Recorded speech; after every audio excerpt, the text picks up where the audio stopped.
Caroline, congratulations on your new report, which is out this week, on food systems and conflict and peace building. And this is regrettably a very timely topic. So if we start to look at this in a bit more detail, what do we mean when we talk about a food system? Well, that's one of the difficult parts, because food systems, they're so wide. In effect, you can say it's every person and every process involved in producing food, consuming food, and disposal of food. So you will have your agricultural producer, processors, packages, transportation, marketing, retail, all those processes and all those people involved in that.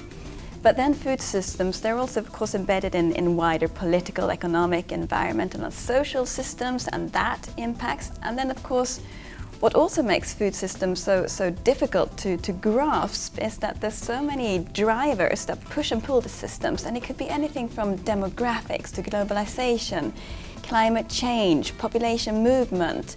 And then you have shocks like, for example, conflict, which might turn into a driver if it's prolonged.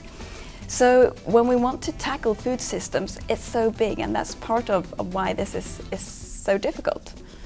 And when you mentioned that already, like all these impacts on the system, where is the most vulnerable part to the conflict situation?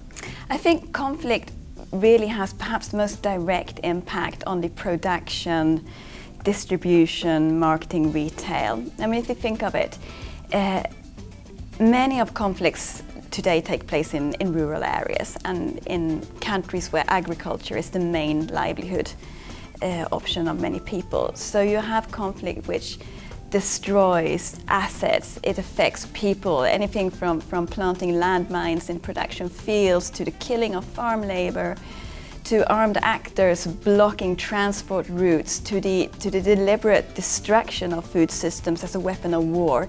You want to starve populations as a weapon of war. So all that impacts on the food that is produced, the quality of the food, the distribution of the food. You might have conflict in one area and perhaps food is produced there, which this then feeds another urban area, but that linkages get cut. Or it could be vice versa. You could have maybe a production area which is less affected by conflict, but then the routes to the areas where people need to consume food, where they don't grow it themselves, those links are cut off. We see many regions in the world where, not at least due to climate change and other severe situations, food shortages occur.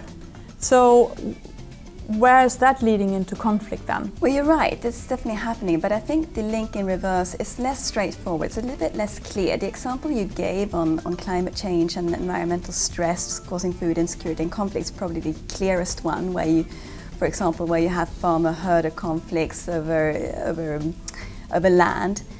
But we also have situations where food insecurity and protests caused around food insecurity can act as a channel for wider social grievances.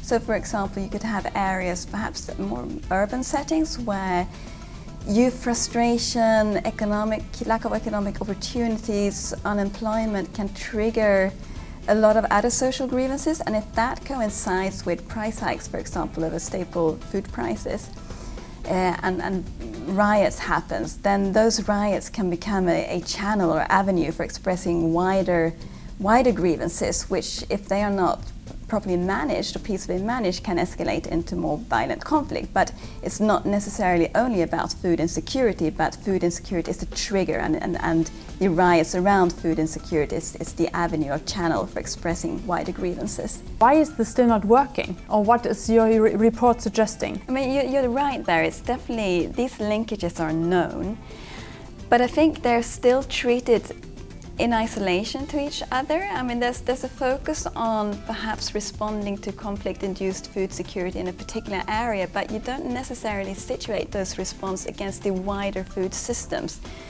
So actions that might happen far away from the location of conflict will actually impact on food security in conflict areas. And I think that is missing many times in the responses, that broader approach. In short, you could say we need to really tackle both hunger and conflict together. And in effect, you could say that we need a peace-building lens when we think about food security and food security interventions, but we also need a food security or food system lens when we think about peace-building. Thank you, Caroline. That's really interesting.